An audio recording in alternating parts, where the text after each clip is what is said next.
Vamos a hacer otra proclamación que ha sido tomada de Nahum 1:7.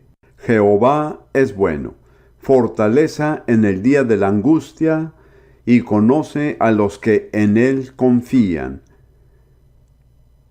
¿Qué les parece si lo dicen después de nosotros?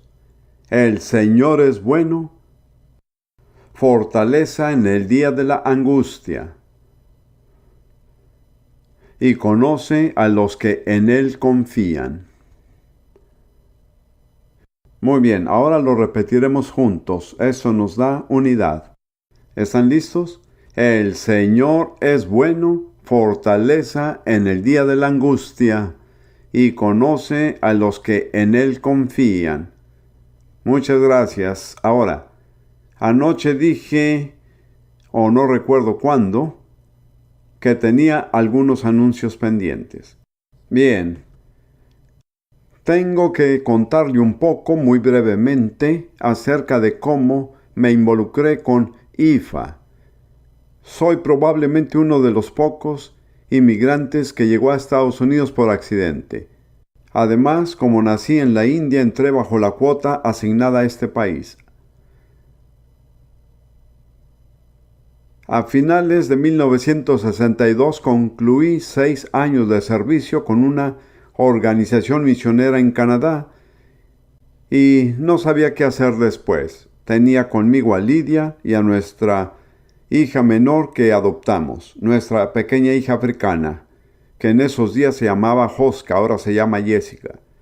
Cuando presté mi servicio en la guerra en Oriente Medio, me hice amigo de un soldado estadounidense que se había vuelto pastor de una iglesia de las Asambleas de Dios en Minneapolis. Él me había enviado una invitación abierta para pasar una temporada con él en su iglesia. Así que le dije a Lidia, no tenemos dónde ir ni dinero, así que vamos a Minneapolis. Salimos de Vancouver, tomamos el tren a Winnipeg y luego nos dirigimos hacia el sur desde Winnipeg a Minneapolis. Cuando llegamos a la frontera de Dakota del Norte, las autoridades de inmigración nos interrogaron y preguntaron, ¿cuál es el motivo de su viaje? Yo dije, vengo a visitar. ¿Cuánto tiempo dura su visita? Yo dije, 6 meses. Él dijo, es demasiado tiempo para una visita. Entonces yo dije, bueno, tal vez nos pueda ayudar. He aprendido a no discutir con personas así. Entonces dijo, entre y arreglaremos para que inmigre en Minneapolis. Esa no era mi idea para nada. En realidad fue un milagro, porque íbamos con nuestra hijita africana de 4 años, que no tenía papeles, nada, solo aparecía en mi pasaporte británico. Esa era la única identificación que tenía. Si yo hubiera solicitado emigrar desde afuera, nunca nos habrían aceptado. De modo que llegamos a Minneapolis e inmigramos debidamente. Más adelante, en 1970, adquirí la ciudadanía estadounidense. Como pueden ver, yo soy ciudadano de Estados Unidos por elección. La mayoría de ustedes simplemente nacieron aquí. Esta es la celebración del aniversario de 25 años de la IFA. Este año también marca otros aniversarios. Rudy y yo estaremos celebrando nuestro 20º aniversario y este libro, Moldeando la Historia a través del ayuno y la oración, celebra un 25º aniversario. Quiero comentar algo acerca de esto. El tema de este libro, y todos debieron haber recibido un ejemplar de cortesía.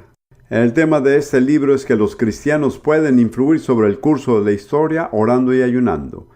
A propósito, John Beckett me trajo un tipo de manuscrito del libro hecho a máquina en Rusia con 4 copias de papel carbón para tratar de traducirlo. Y me hubiera gustado conservarlas, pero él se las devolvió a la persona que se las había dado, un ruso. Y cuando cayó el muro de Berlín, desde 3 diferentes países de Europa del Este me enviaron más o menos el mismo mensaje. Me refiero a Rusia, Checoslovaquia y Alemania del Este. A causa de este libro, ellos dijeron: usted ha sido partícipe de lo que pasó, porque si no nos hubiera enseñado a orar, creemos que no hubiera sucedido. Pero hay otro aspecto muy emocionante acerca del libro, y quiero que lo escuche con atención. En la página 95 hablo acerca de situaciones pasadas en las que vimos cambiar la historia por medio de la oración y el ayuno. Y en esa página hablo acerca de una reunión que tuvo lugar cuando era rector de una universidad para capacitar maestros africanos en Kenia. Hubo una convención de nuestros estudiantes y maestros, y el Espíritu Santo se manifestó, y bajo su impulso yo pasé al frente y dije a esos jóvenes: el futuro de Kenia está en sus manos. Será mejor que oren. Kenia estaba frente a la posibilidad real de una invasión del marxismo. Junto a mí estaba un joven, que ya no es tan joven, que traducía al suajili. Y cuando dije esto, todos empezaron a orar. Y después de un rato, él se puso de pie y dijo: Dios me ha dado una visión, y él describió la visión, según la cual los comunistas intentarían apoderarse de Kenia. Oramos contra eso y nunca lo lograron, pero es emocionante que ese joven está aquí hoy, no porque yo lo haya convocado. Wilson Mamboleo, ¿dónde estás?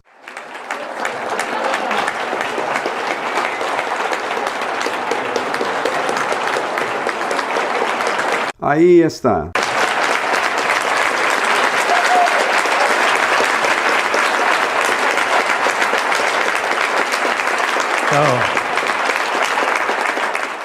Es maravilloso traerle de nuevo. Dios lo bendiga. Esa es una prueba viviente. ¿Ustedes entienden?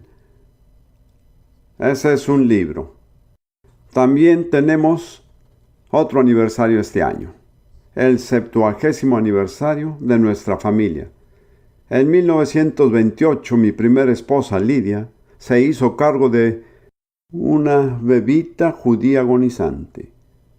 Y otros misioneros dijeron: ¿para qué cuidar de una bebita? Mejor deberías predicar. Pues bien, de allí salió una familia que asciende a casi 150 personas actualmente. Yo siempre pienso en el pasaje: los que menospreciaron el día de las pequeñeces. Lidia obedeció a Dios y Dios la bendijo. Algunos de mis familiares están aquí, no les pediré que se pongan de pie. Aquí terminan mis anuncios. Me temo que tomé demasiado tiempo, pero no creo que haya tenido un mensaje más difícil para comunicar que el que tengo ahora mismo. En mi mensaje de anoche cité el pasaje de 1 de Pedro 4:17, es tiempo de que el juicio comience por la casa de Dios, y creo que eso es cierto hoy en los Estados Unidos. El juicio debe comenzar por la casa de Dios. Y voy a ilustrarlo con 2 ejemplos del Antiguo Testamento. Luego voy a presentar algunas ilustraciones contemporáneas de por qué el juicio tiene que comenzar por la casa de Dios. Hay 2 pasajes en el profeta Ezequiel. Ezequiel siempre ha sido uno de mis profetas favoritos. Es una persona muy interesante y fascinante. No muchos son tomados por un mechón del cabello y transportadas desde Babilonia hasta Jerusalén. Él sí. Y aquí se relata algunas de sus experiencias posteriores a esto. Vamos a buscar Ezequiel capítulo 8 y luego Ezequiel capítulo 9. Y terminaremos con Ezequiel capítulo 22. Todos estos pasajes, creo, son pasajes muy relevantes para la situación de los Estados Unidos y la iglesia en los Estados Unidos actualmente. En Ezequiel capítulo 8, Dios muestra de forma muy gráfica, como si Él estuviera allí en persona, las abominaciones que sucedían al interior del templo de Jehová. Idolatría y prácticas paganas terribles. Esto ha sucedido en el mundo a lo largo de muchos siglos, pero la parte horrenda de esto es que tenían lugar precisamente en el interior del santuario de Dios mismo y a manos de las personas que deberían ser ministros de Dios. Entonces quiero presentarle una pequeña imagen de algunos de estos sucesos. En Ezequiel 8, versículo 10 y los que siguen. Él fue llevado al atrio interior del templo y dice: entré pues y miré, y aquí toda forma de reptiles y bestias abominables y todos los ídolos de la casa de Israel, que estaban pintados en la pared por todo alrededor. Pienso en esto, se trata del templo de Jehová. Y delante de ellos estaban 70 varones de los ancianos de la casa de Israel, y Jaazanías, hijo de Safán, en medio de ellos, cada uno con su incensario en su mano, y subía una nube espesa de incienso. ¿Sabe qué es el incienso? Es adoración. Así que estaban los líderes del pueblo de Dios dentro del templo, adorando a estas figuras abominables y demoníacas. Y el Señor dijo: aún no has visto todo. Luego dijo en versículo 13, me dijo después: vuélvete aún, verás abominaciones mayores que hacen estos. Y me llevó a la entrada de la puerta de la casa de Jehová, que está al norte, y he aquí mujeres que estaban allí sentadas endechando a Tamuz. Tamuz era un dios pagano de la fertilidad, que en ciertas temporadas del año las mujeres acostumbraban a llorar, es decir, en el otoño, cuando aparentemente moría, y luego resucitaba en la primavera. Así que reconocían a este dios pagano de la fertilidad justo en el templo. Luego él dijo: falta más por ver. Vuélvete aún, verás abominaciones mayores que estas. Versículo 16. Y me llevó al atrio de adentro de la casa de Jehová, y he aquí junto a la entrada del templo de Jehová, entre la entrada y el altar, como 25 varones, sus espaldas vueltas al templo de Jehová, y sus rostros hacia el oriente, y adoraban al sol hacia el oriente. Y todo esto estaba sucediendo en el interior del templo de Dios, y los líderes de su pueblo lo practicaban.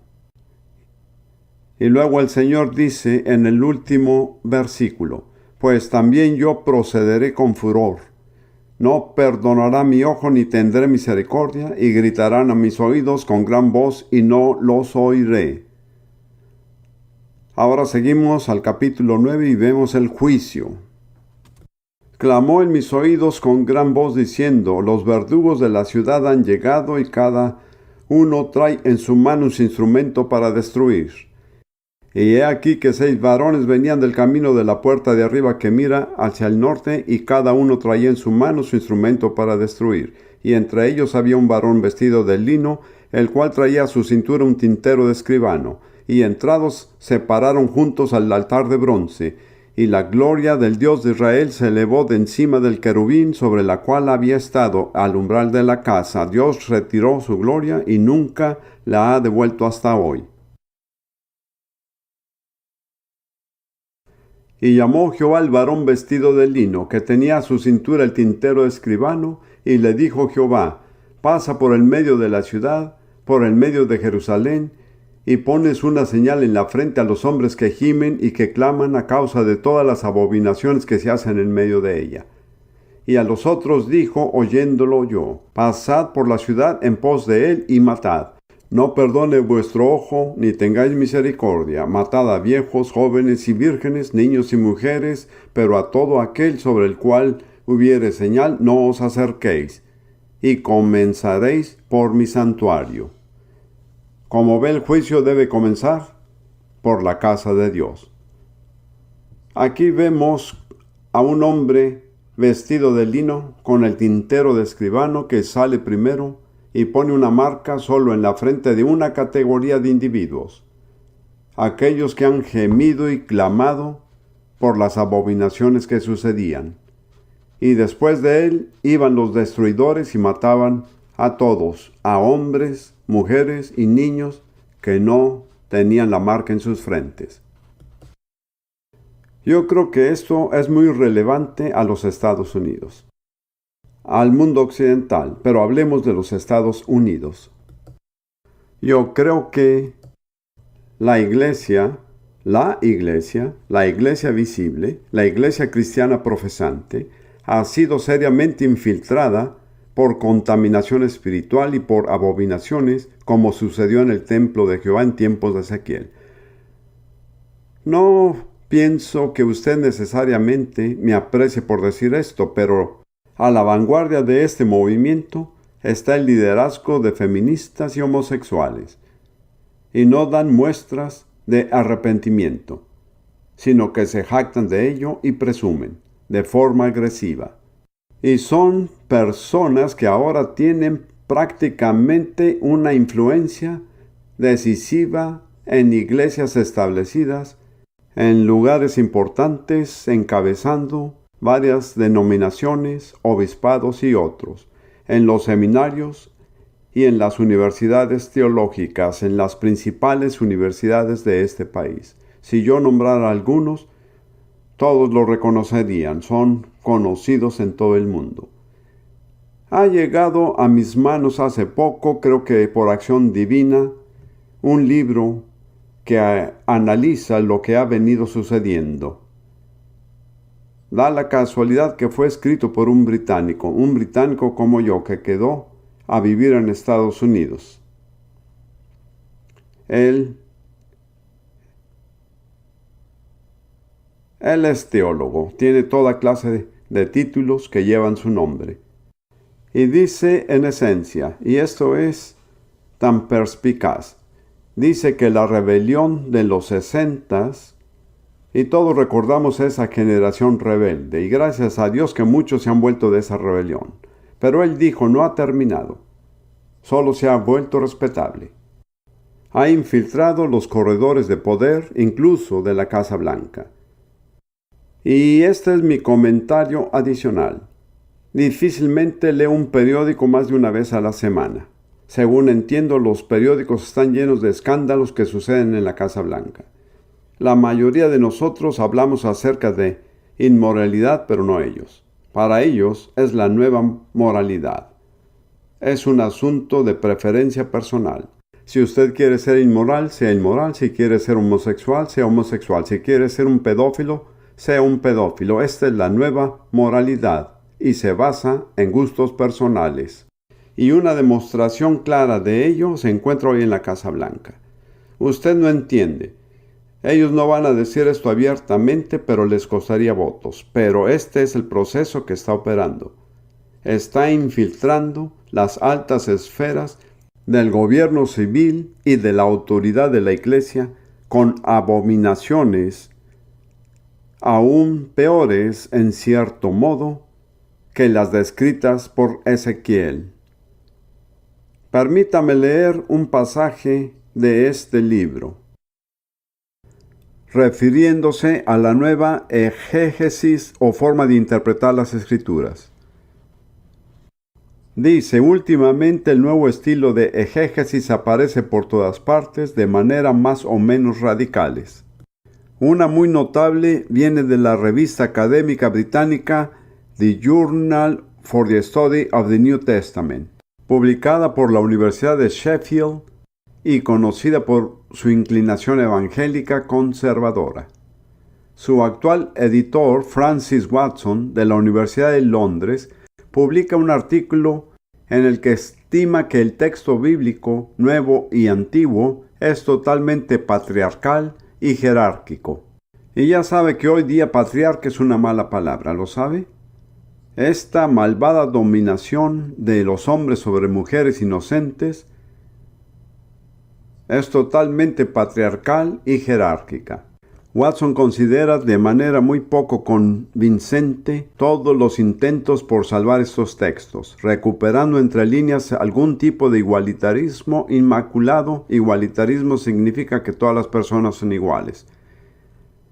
Él deja al lector con lo que él juzga como la estrategia más apropiada, la resistencia, es decir, resistencia a la verdad de las Escrituras. Una resistencia tal, según Watson, tomaría la forma de una contralectura. Leer el texto con actitud desafiante a contracorriente.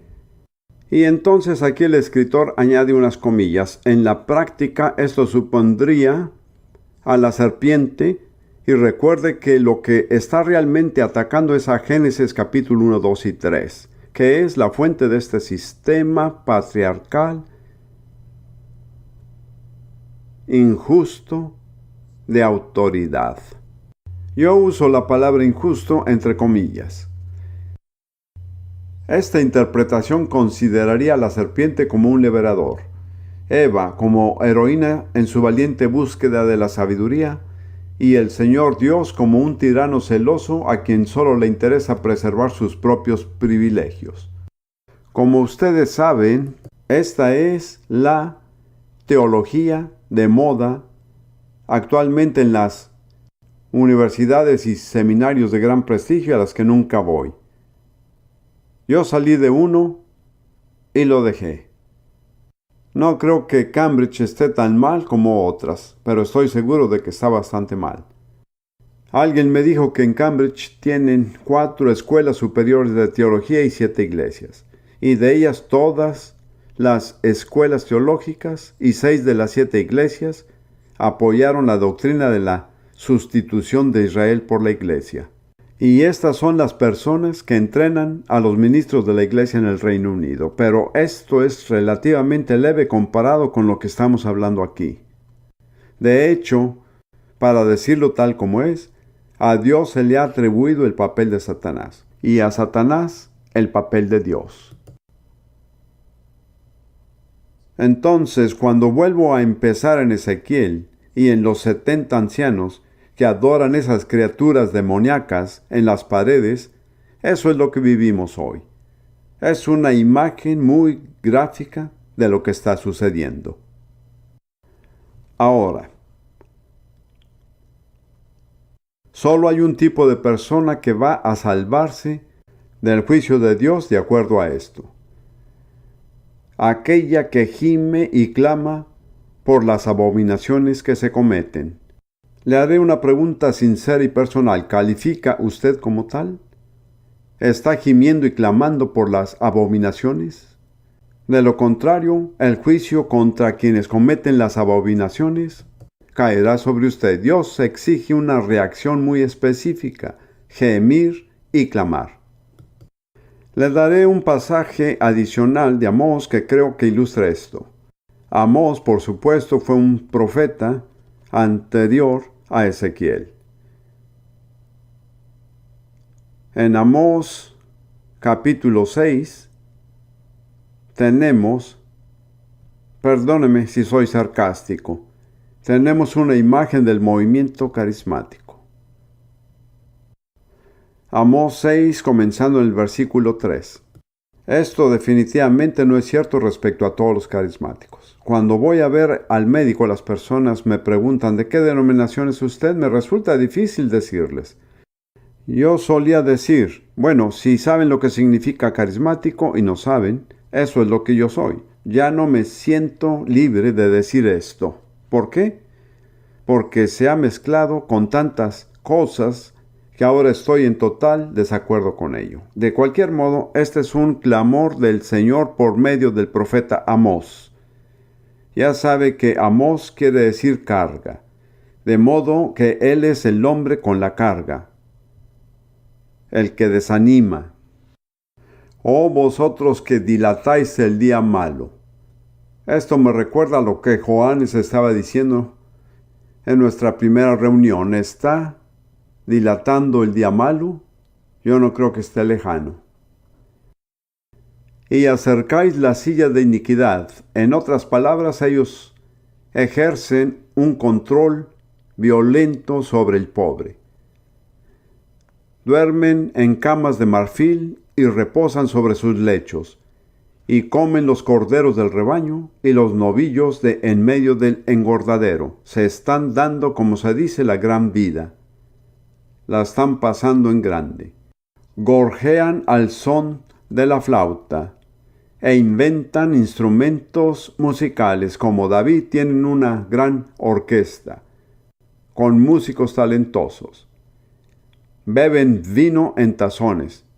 Tal vez no se aplique a la mayoría de los carismáticos. Y se ungen con los ungüentos más preciosos. Están viviendo a lo grande, pasándola bien. Solo hay un problema. No se afligen por el quebrantamiento de José. Como ve, es el mismo mensaje. ¿Está usted gimiendo y clamando? ¿Se duele? ¿Se preocupa por lo que está sucediendo? ¿O solamente se está divirtiendo? El problema número 1 de nuestra era es el amor de sí mismo. Y usted puede ser muy carismático, pero amante de sí mismo. Y puede asistir a todas las mejores conferencias y escuchar la mejor música y gastar mucho más dinero en música que en materiales de enseñanza, lo cual es cierto en la iglesia actual.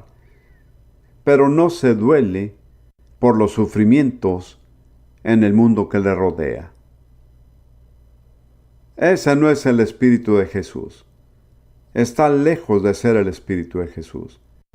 Pablo dice en Romanos capítulo 8, si alguno no tiene el espíritu de Cristo, el tal no es de él. El espíritu de Cristo es un espíritu humilde, compasivo, amoroso, sacrificado.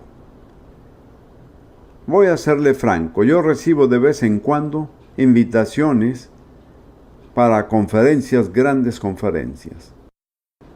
Y llamo a las personas que lideran las conferencias, son mis amigos. Pero debo decir que ya no me siento libre para ir y pasarla en esas grandes conferencias. Las puede encontrar en los avisos publicitarios de Carisma, en todas las páginas. Yo me encontré con el editor de Carisma, es amigo mío, hace 11 años, por casualidad. Y le dije, ¿sabes qué? Los artículos de tu revista me parecen bien, pero después de leer las propagandas siento que necesito darme un baño. Hay demasiada autopromoción, autoexaltación, orgullo. Si alguno no tiene el Espíritu de Cristo, el tal no es de él. Usted puede hablar en lenguas, puede hacer milagros. Pero si no tiene ese espíritu, no pertenece a Jesús. Recuerde, hablar en lenguas es un don. Hacer milagros es un don. Echar fuera demonios es un don. Yo uso esos dones, pero recuerde lo que Pablo dice. Cuando ha recibido un don, no es mejor de lo que era antes de recibirlo. Eso no lo ha cambiado en absoluto. Usted podría recibir un regalo de $1,000,000, tener todas las oportunidades para hacer lo que pueda hacer con $1,000,000, pero no cambiaría un ápice su carácter. Si usted era egoísta, codicioso y presuntuoso antes de recibir el regalo, ¿sabe cómo sería usted después de recibir el regalo? Egoísta, codicioso y presuntuoso. El verdadero problema con el movimiento carismático es que hemos puesto los dones en el lugar equivocado. No son medallas, no son señales de un gran logro del carácter, son herramientas para ser usadas en el servicio del Señor. Cuando pienso en esas conferencias, no planeé decir esto. Pienso en todo el dinero y el esfuerzo y en los predicadores, 10 predicadores. Y hay millones de personas en el mundo que nunca han visto un solo predicador. Mi corazón se inclina a los perdidos. Mi corazón se inclina hacia las personas que no tienen. Nuestro lema es alcanzar a los no alcanzados, enseñar a los que no han sido enseñados. Ya no me siento libre para darme gusto en esas reuniones en las que nos sentamos en sofás y se escribe la música de los violines. Gracias a Dios por la música de adoración, por favor entiéndame. Pero si esto solo tiene intereses egoístas, no es bueno. Volvamos a 2 de Timoteo 3. El problema número 1 de nuestra era es el amor de sí mismo. Y luego Pablo en el versículo 5 dice, si la gente no aprende, no desperdicie su tiempo con ellos. Esa es la versión Prince.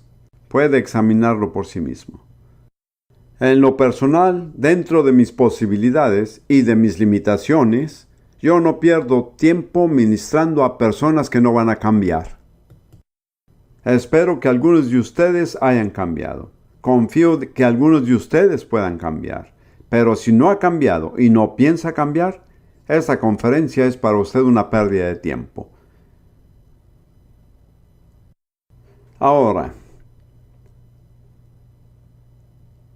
sigamos con Ezequiel capítulo 22. Esta es una declaración del juicio final de Dios sobre Israel en este tiempo. Empieza con eso en el versículo 23. Vino a mí palabra de Jehová diciendo, Hijo de hombre, di a ella, se refiere a la tierra de Israel. Tú no eres tierra limpia, ni rociada con lluvia en el día del furor. Y viene a mi mente hace varios años, casi 40 años, cuando Wilson Momboleo era estudiante en la universidad de la cual yo era rector.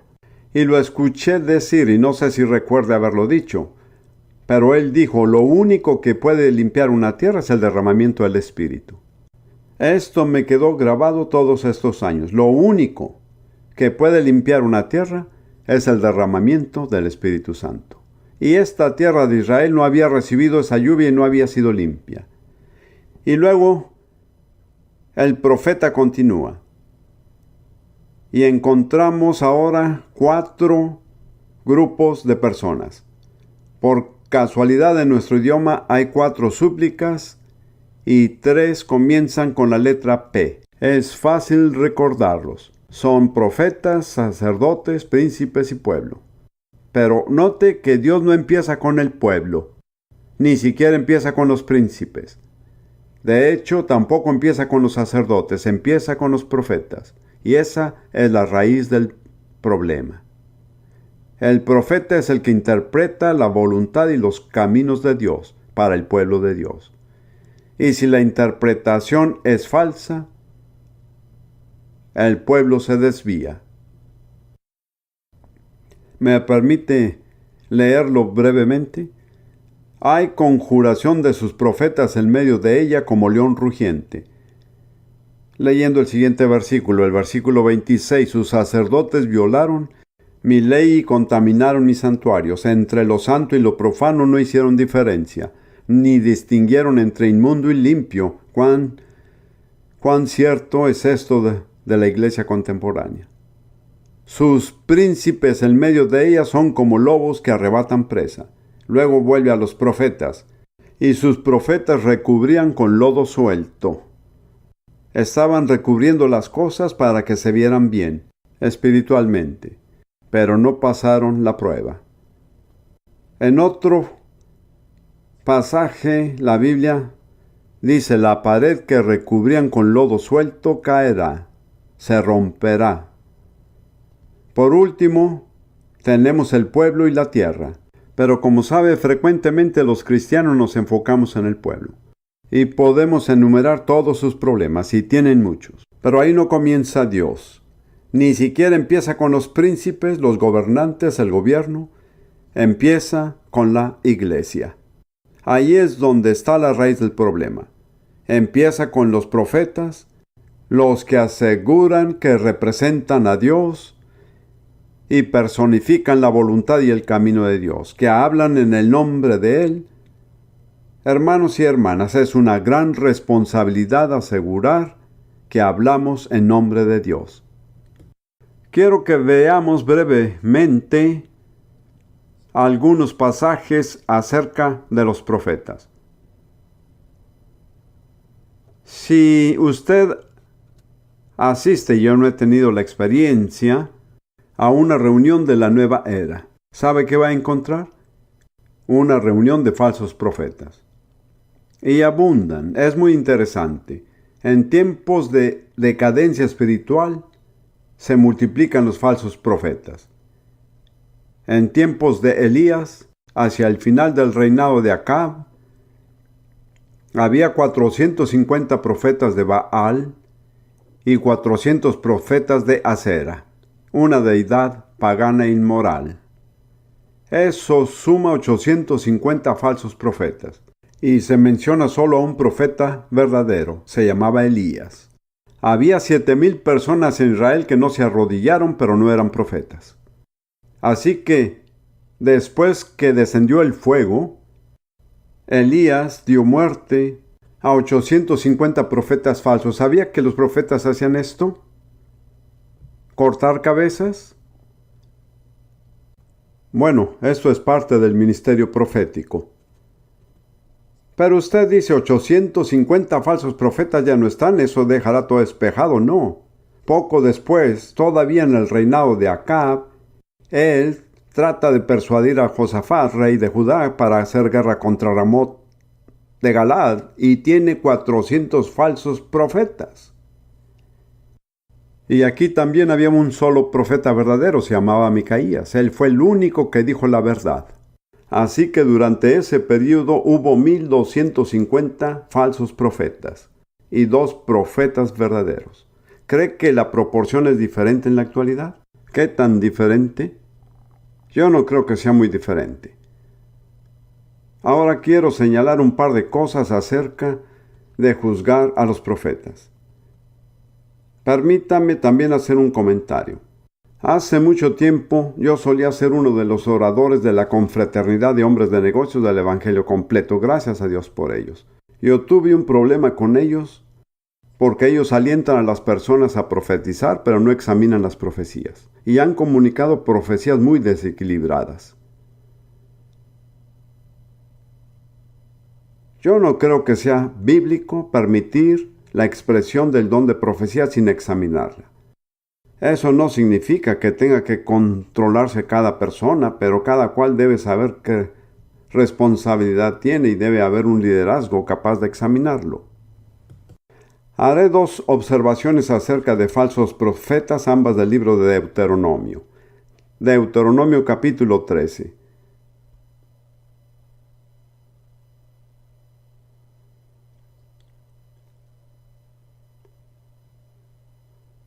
Vamos a ver los versículos 1 al 5. Este es un pasaje excepcional y encierra una lección muy importante.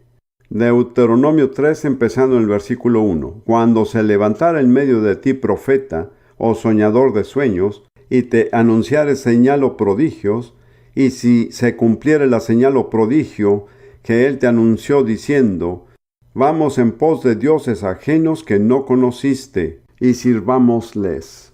No darás oído a las palabras de tal profeta ni al soñador de sueños, porque Jehová vuestro Dios os está probando, para saber si amáis a Jehová vuestro Dios con todo vuestro corazón y con toda vuestra alma. En pos de Jehová vuestro Dios andaréis, a él temeréis, guardaréis sus mandamientos y escucharéis su voz. A él serviréis y a él seguiréis. Esta es una situación excepcional. Habla de un profeta que da una señal sobrenatural, una predicción, y se cumple. Pero no viene de Dios.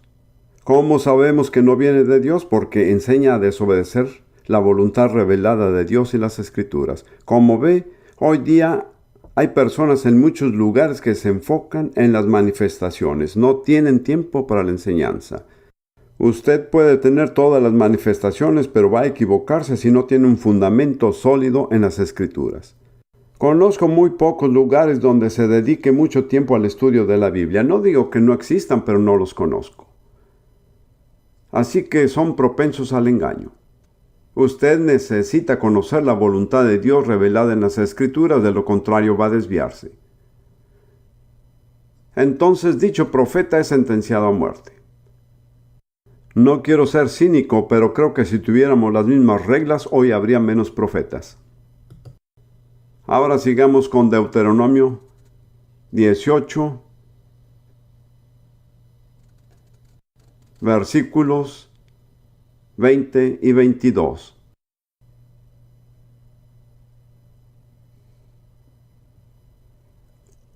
El profeta que tuviere la presunción de hablar palabra en mi nombre, a quien yo no le haya mandado hablar, o que hablar en nombre de dioses ajenos, el tal profeta morirá. En esos días era muy arriesgado ser profeta. Uno no solo salía a improvisar con una profecía, se sabía que podía costarle la vida. Desearía que fuera así hoy. Y si dijeres en tu corazón, ¿cómo conoceremos la palabra que Jehová ha hablado?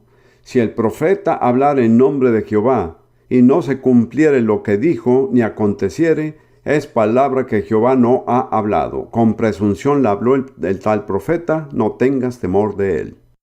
Ahora, no voy a hacerlo, pero podría darle una lista de profetas reconocidos en el movimiento carismático que han predicho cosas que no se cumplieron. ¿Es cierto, Juanes? Y se salieron con la suya, porque la gente no está fundada en la palabra de Dios. No es mi función juzgarlos.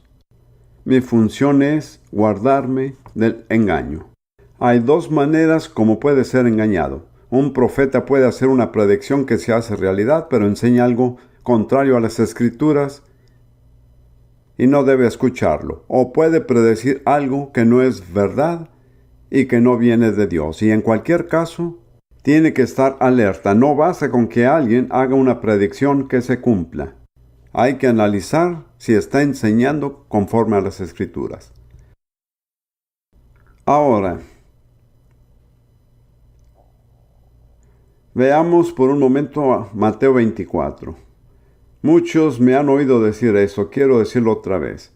Hace muchos años, cuando todavía estaba en el ejército británico y era un bebé en la fe, leí una declaración de Meyer Pierman, quien formaba parte de la dirección de las Asambleas de Dios en los Estados Unidos, un creyente judío, Dios lo bendiga. Y él dijo esto: me ha ayudado toda la vida. Él dijo: cuando se quiere interpretar la profecía bíblica, es como juntar las partes de un cuerpo. Y hay que tener cuidado por dónde se empieza. No empiece con la mano izquierda o la mano derecha, porque no sabrá cómo organizar el resto. El lugar para comenzar es la columna vertebral. Cuando pone en su lugar la columna vertebral, todo lo demás puede encajar. Lo mismo sucede con la profecía bíblica. Y él dijo: la columna es el gran discurso de Jesús que está registrado en 3 evangelios diferentes. En Mateo 24, Marcos 13 y Lucas 21. Y se necesitan los tres, porque presentan diferentes aspectos de la misma verdad. Si usted está bien fundamentado en esto, entonces tiene la base a la cual puede conectar el resto del cuerpo. Algo más que puedo señalar conforme a mi propia experiencia es que yo no busco entender la profecía. No tengo un sistema, ni siquiera tengo una tabla. Solo dejo que el Espíritu Santo me hable. Yo leo mi Biblia 2 veces al día al menos. Y ya sabe, David dijo en uno de sus salmos: como un niño destetado está mi alma. Yo no me ejercito en asuntos complejos ni en cosas demasiado elevadas para mí. Después de ser predicador en África durante 5 años, es muy claro para mí. Wilson Mamboleo puede corroborarlo.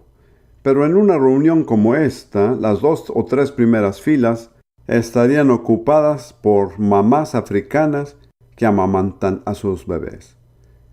Siempre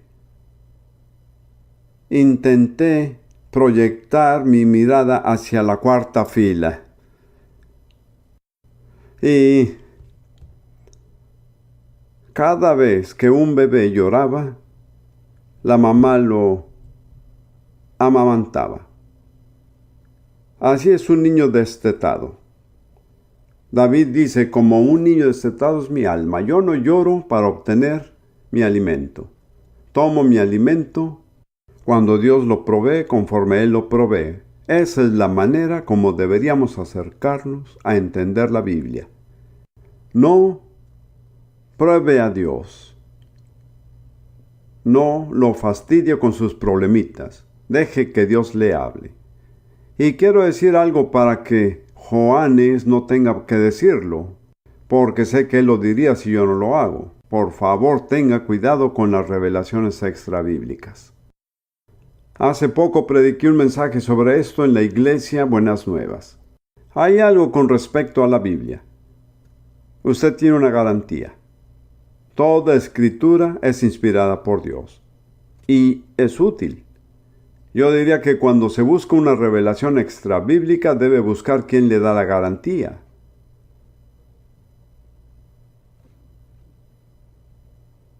Esa es una cuestión importante. Yo prefiero ceñirme a lo que está garantizado por Dios. Espero que entienda que no estoy hablando acerca de personas en otro planeta. Ahora veamos Mateo 24 por un momento. Versículo 11. Esta es una imagen del fin de los tiempos.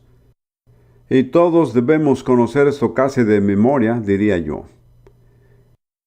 Y aquí le preguntaron a Jesús, ¿qué señal habrá de tu venida? Y él revela varias señales. Y una señal es falsos profetas.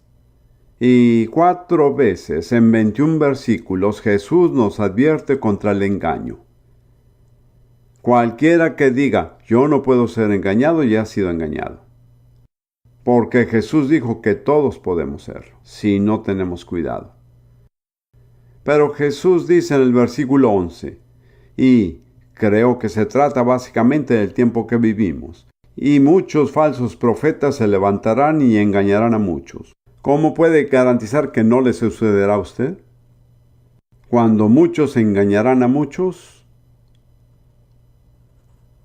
Ahora quiero que miremos un momento una imagen del profeta verdadero y del falso. Volviendo a Jeremías 23.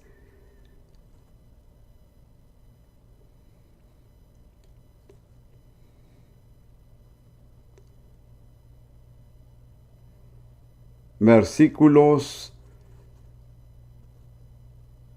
16 al 18.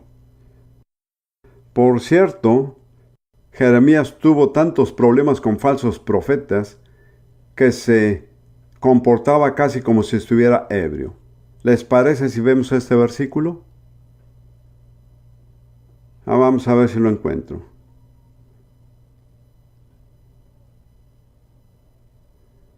Sí. Está en el mismo capítulo. Capítulo 23, versículo 9. A causa de los profetas, los falsos profetas, mi corazón está quebrantado dentro de mí. Así que Jeremías estaba quebrantado de corazón por causa de los profetas falsos. Todos mis huesos tiemblan. Estoy como un ebrio. Y como hombre a quien dominó el vino delante de Jehová y delante de sus santas palabras. El hebreo dice las palabras de su santidad. Algunas personas dicen que el Espíritu Santo nunca haría actuar a alguien como un ebrio. Pero no es posible negar las Escrituras, porque Jeremías se estaba comportando como un ebrio. Pero no era una bendición, era su reacción frente a los falsos profetas. Él estaba, ¿conoce la palabra horrorizado? Esa es la mejor palabra. Él no pudo tolerar lo que sucedía. Yo he visto a personas ebrias en el espíritu, pero yo busco el fruto. Quiero saber qué produce esa experiencia. Y observe que la razón por la que actuó así fue por el Señor y las palabras de su santidad. Si la palabra del Señor no se predica, ¿cómo sabemos la causa de las reacciones? Si estudia el Nuevo Testamento, se dará cuenta de que las señales sobrenaturales están siempre diseñadas para seguir y confirmar la predicación de la palabra. En Marcos 16, y estas señales seguirán a los que creen. Y más adelante está el libro de Hechos y hasta la epístola de los Hebreos. Cuando no se predica la palabra, ¿cómo sabe de dónde vienen las señales?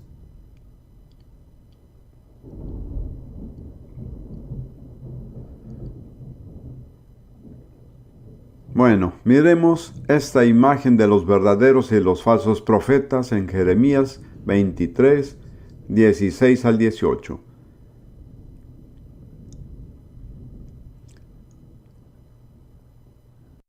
Primero vemos los falsos. Empezando en el versículo 16 de Jeremías 23. Así ha dicho Jehová de los ejércitos, no escuchéis las palabras de los profetas que os profetizan. Os alimentan con vanas esperanzas, hablan visión de su propio corazón, no de la boca de Jehová. Dicen atrevidamente a los que me irritan: Jehová dijo, paz tendréis. Y a cualquiera que anda tras la obstinación de su corazón, dicen, no vendrá mal sobre vosotros. Como ve, es una mentira. Y esas personas son engañadas para su propia destrucción. Un profeta puede profetizar toda clase de cosas agradables, pero si usted no camina conforme a la verdad de Dios, no está preparado. Lo están engañando. Y luego Jeremías continúa diciendo lo que significa ser un profeta. Porque ¿quién ha estado en el consejo del Señor y vio y oyó su palabra? ¿Quién ha prestado atención a su palabra y la ha escuchado? Así que el verdadero profeta está en el consejo del Señor. Esta es una imagen muy gráfica, porque en la cultura oriental o de Medio Oriente, el siervo se queda de pie esperando las órdenes de su amo. Y podía quedarse esperando 2 horas y nada sucedía. Conozco a muy pocas personas que estén dispuestas a quedarse de pie 2 horas y no escuchar nada. Bueno, Señor, algo está pasando en aquella galaxia. Realmente me gustaría saber qué es eso. O aquel movimiento político. Creo que me ausentaré por un tiempo para ir a investigar. Eso no funciona así. La persona a quien Dios habla tiene que permanecer en el consejo del Señor. Ese es el espíritu de un siervo. Y no hay muchos así. Espero que no le parezca que soy cínico, realmente hablo a partir de una larga experiencia. Gracias a Dios por aquellos profetas, y gracias a Dios por aquellos que Dios nos ha dado a nuestro ministerio. Pero son la excepción y no la regla. Examinaremos algo más acerca de estos profetas. Versículos 21 y 22. Ahora estamos hablando acerca de los falsos profetas. En Jeremías 23, versículos 21 y 22. Yo no envié a estos profetas, pero ellos corrieron. No les hablé, mas ellos profetizaron. ¿Cuántas personas están ocupadas corriendo y aún así no tienen mensaje? Pero si ellos hubieran estado en mi consejo, habrían hecho oír mis palabras a mi pueblo, y les habrían hecho volver de su mal camino y de la maldad de sus obras. Verás, un profeta nunca transigirá con el mal. Un profeta del Señor nunca. Y un profeta que tiene un mensaje del Señor hará volver a las personas de sus malos caminos. Pero el profeta que corre sin un mensaje del Señor nunca bendecirá a nadie. Creo que he sido carismático demasiado tiempo, a decir verdad. No digo que lo haya visto todo, pero he visto muchas cosas. Hermano, ¿quiere una palabra del Señor? Déjeme imponerle manos y profetizar sobre usted. No sobre mí. Tengo mucho cuidado con quien me impone manos. La Biblia dice: no impongan manos sobre nadie con ligereza. Bien, puede leer este libro inspirador. Allí hablo un poco al respecto. De todos modos, debo seguir. Regresemos a Ezequiel capítulo 22. Y miremos ahora algunos de los versículos más tristes de toda la Biblia. Ezequiel 22. Es una lista de los pecados de los profetas, sacerdotes, de los príncipes y del pueblo. Y luego al final dice en el versículo 30, busqué entre ellos alguno que levantara un muro y se pusiera en pie en la brecha delante de mí a favor de la tierra, para que yo no la destruyera, pero no lo hallé. Un solo hombre, y Dios no pudo encontrarlo. He derramado, pues, mi indignación sobre ellos. Con el fuego de mi furor los he consumido. Si él hubiera podido encontrar un hombre, la historia habría sido diferente. ¿Qué esperaba él que hiciera aquel hombre? dos cosas: que levantara un muro y que se pusiera en la brecha. Levantar el muro, creo yo, es restauración. Ponerse en la brecha es intercesión. Pero deben ir juntas. No es posible ponerse en la brecha cuando no hay muro. Y los muros han sido derribados. ¿Qué función cumple un muro? Divide, separa, aísla un lugar de otro. Básicamente, en la iglesia contemporánea, la mayoría de los muros que dividen han sido derribados. Y se necesita un hombre que los reconstruya, si eso es posible. Y luego se van a necesitar intercesores que se pongan de pie en la brecha. He escuchado a Juanes decir esto y estoy completamente de acuerdo. La intercesión no es simplemente orar, es una postura. Es una posición que usted toma entre Dios y los objetos de su ira. Allí dice: Señor, ellos merecen el juicio, pero si tú los destruyes, tienes que destruirme primero a mí. La intercesión es una vida rendida. No son simplemente unas pocas horas de oración de vez en cuando. Abraham era un intercesor. Cuando el Señor y dos ángeles lo visitaron, el Señor le explicó: vamos a examinar la situación en Sodoma. Hemos recibido un informe terrible. Y los dos ángeles salieron, pero el Señor se quedó un poco más. Y dice que Abraham se quedó delante del Señor y negoció a favor de Sodoma. Y si recuerda, él bajaba sus cifras: si hay 50, 40, 30, 20, 10. Si hay 10, ¿perdonarás a toda la ciudad? El Señor dijo sí, pero no pudo encontrar 10.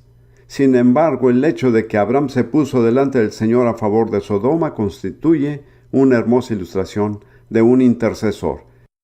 No es solo orar, es tomar una posición en Dios.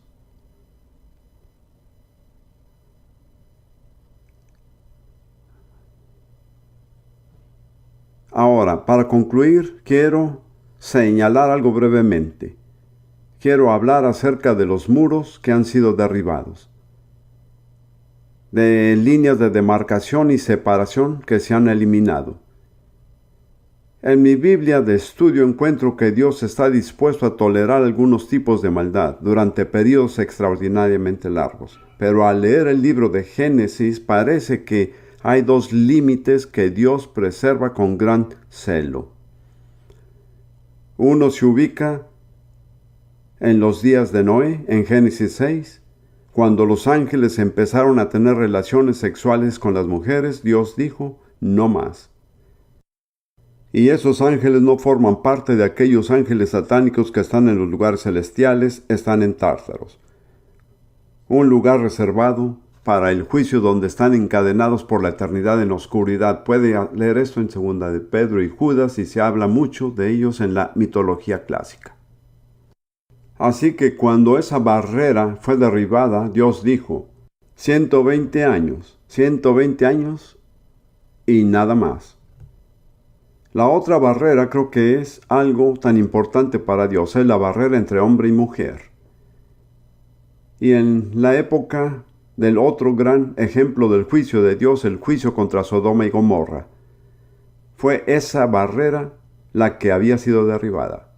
Creo que cuando esa barrera se derrumba, el juicio es inminente. Recuerdo hace muchos años cuando pasé frente a una peluquería. En la puerta del vidrio había escrito una sola palabra: unisex. Mi reacción fue: debemos estar cerca del final de los tiempos. Debemos estar cerca del final de los tiempos. No me refiero a estilos de corte de cabello. Estoy hablando de una actitud frente a la vida.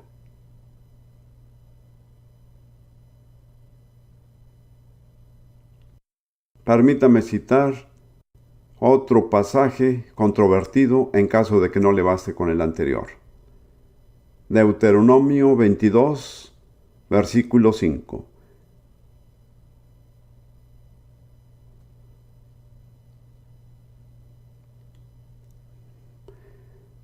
Deuteronomio 22, 5. No vestirá la mujer traje de hombre, ni el hombre vestirá ropa de mujer, porque abominación es a Jehová tu Dios cualquiera que eso hace. La palabra hebrea abominación, toiva, es la palabra más fuerte en hebreo para referirse a algo que Dios detesta por completo. Yo no creo que Dios esté dictando la moda. Creo que Dios dice, los hombres deben vestirse como hombres y las mujeres como mujeres para que cuando se encuentre con alguien sepa qué es. Yo he estado en lugares donde lo único que se ve son barbas. Y otras señales de este colapso es que los hombres en general no llevan barbas. Es el comienzo de una tendencia. Y como ve, yo no tengo barba, así que no estoy predicando en contra de nada. Hace poco vi una imagen de Dwight L. Moody, una fotografía, y observaba su gran barba. Yo pensé, vaya, tenía una barba muy grande. Luego pensé, todos tenían una barba en su época. Esto nos parece extraño ahora. Pero para Dios es normal. Si usted le quita la melena a un león macho, ¿qué le queda? Una criatura insulsa. ¿Cómo sabe qué tiene enfrente? Yo no sé si usted pueda identificarse con lo que digo, pero hace poco tuvimos la alegría del matrimonio de nuestra hija menor, nuestra hija africana. Fue una ceremonia hermosa, una de las más hermosas que he presenciado. La recepción tuvo lugar en un club campestre. Cuando llegamos al lugar había una persona. Yo la miré y realmente, francamente, no supe si era hombre o era mujer. Al final concluí que era una mujer. Era muy agradable, muy amable, muy cortés, no había nada malo en su comportamiento. Pero yo pensé, ¿a dónde hemos llegado? Ahora se dice, y damas pueden ser bondadosas conmigo. Básicamente son las mujeres las que han cambiado, no los hombres. Y fue Eva la que tomó el fruto. No estoy aquí para imponer estilos de vida, ni de vestir. Solo quiero señalar que es un elemento principal en nuestra cultura contemporánea. Es una señal de la situación en la que nos encontramos.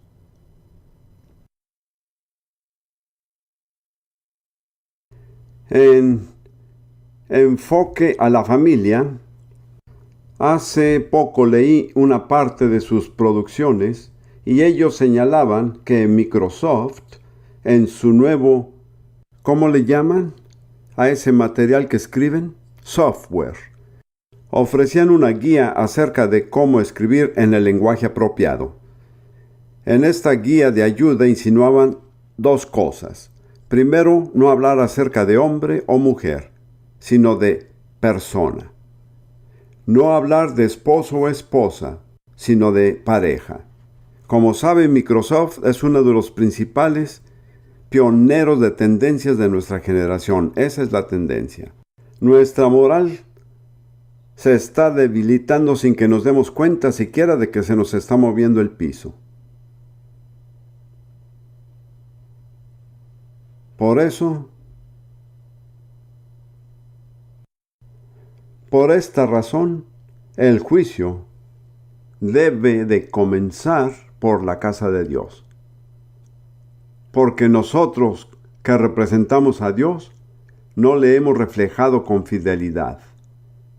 Hemos transigido en asuntos fundamentales en los que Dios jamás hubiera cedido. Espero haberle dado suficiente material para orar.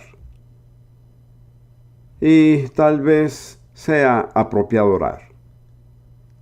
Juanes, ¿te gustaría orar?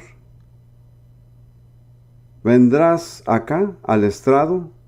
Creo que necesitamos orar por todos nosotros, por la iglesia en los Estados Unidos. Ven y acompáñame, Juanes. Amo a este hermano Juanes. Él es un verdadero danés. Y tengo un lugar muy especial en mi corazón por los daneses. Mi primera esposa no solamente era danesa, sino una vikinga. Él dice, yo también. Este es el final. Tú haz lo que tengas que hacer. Vamos a ponernos de pie.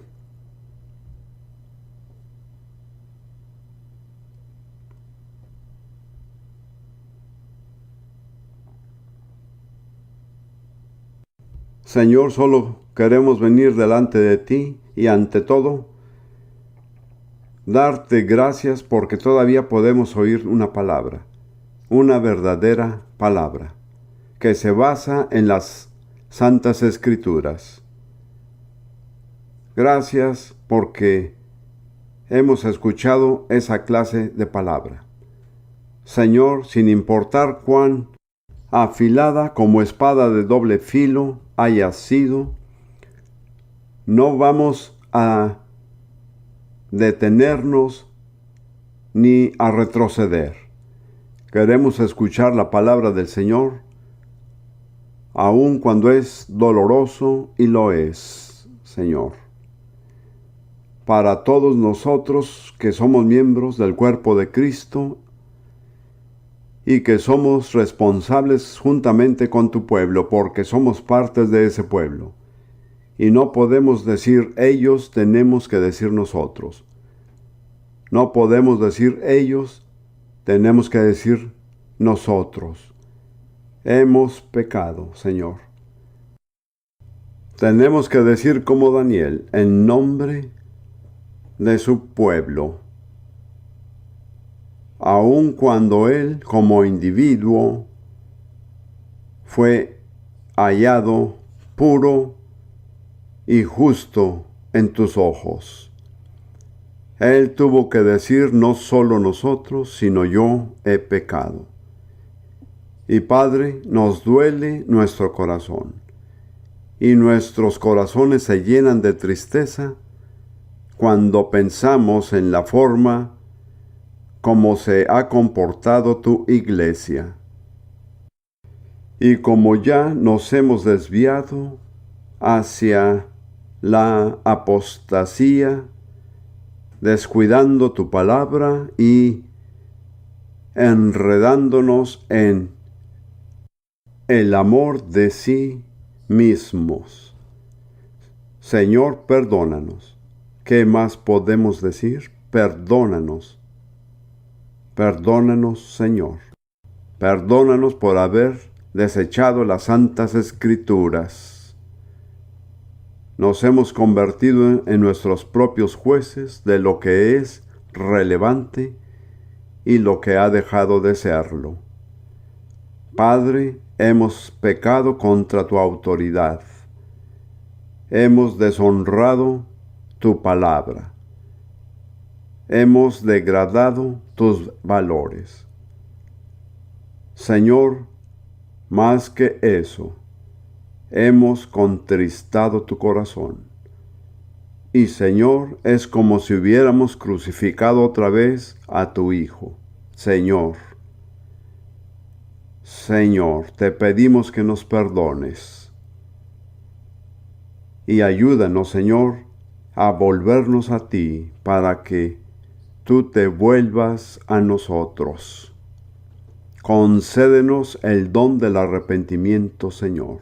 Ni siquiera sabemos cómo volver a la senda, y cuando pensamos en tu iglesia, ni siquiera sabemos por dónde empezar. Señor, danos el don del arrepentimiento, el verdadero arrepentimiento en tu iglesia. Y aquí delante de ti decimos, hemos pecado. Pero Señor, queremos ponernos en la brecha por tu gracia y por la sangre del Cordero, por medio del perdón de nuestros pecados, para clamar a ti a favor del cuerpo de Cristo en los Estados Unidos, de la iglesia en los Estados Unidos, la iglesia que en tantas formas es tan bendecida, tan rica, que casi parece a la iglesia de la Odisea. Somos ricos, tenemos todo, no tenemos necesidad de nada, y aún así no sabemos cuán pobres somos, cuán desnudos estamos, cuán necesitados somos. Señor, al hacer esta oración, danos el colirio para ungir nuestros ojos. Abre nuestros ojos para que podamos percibir nuestra verdadera condición delante de ti y arrepentirnos. Y ayúdenos a comprar el oro de un carácter refinado, Señor, el carácter de Cristo. Señor, nos hemos movido por mucho tiempo en los dones. Hemos fluido en los dones por demasiado tiempo, pero necesitamos carácter, Señor, carácter divino, que sea entretejido en nuestro hombre interior, carácter en nuestras iglesias, valores, la autoridad de tu palabra, la naturaleza de Cristo, la semejanza de Jesús. Oh Padre, restaura todo, te lo pedimos. Señor, guarda esta palabra en nuestros corazones, que no desaparezca aún en el almuerzo, que no desaparezca jamás. Guía a tu iglesia en los Estados Unidos al arrepentimiento verdadero. Tú sigues siendo el Señor que puede cambiarnos. Tú sigues siendo poderoso y este es el día de gracia en el que podemos ser salvos y volvernos a ti. Y podemos convertirnos en la luz de esta nación. Hazlo, Padre, por tu Hijo. Recuerda tu pacto con nosotros. Recuerda el sacrificio de tu Hijo. Recuerda la sangre del Cordero, la preciosa sangre de Jesús, por la cual fuimos comprados con un precio semejante. Recuerda la cruz y cámbianos en el nombre de Jesús. Amén.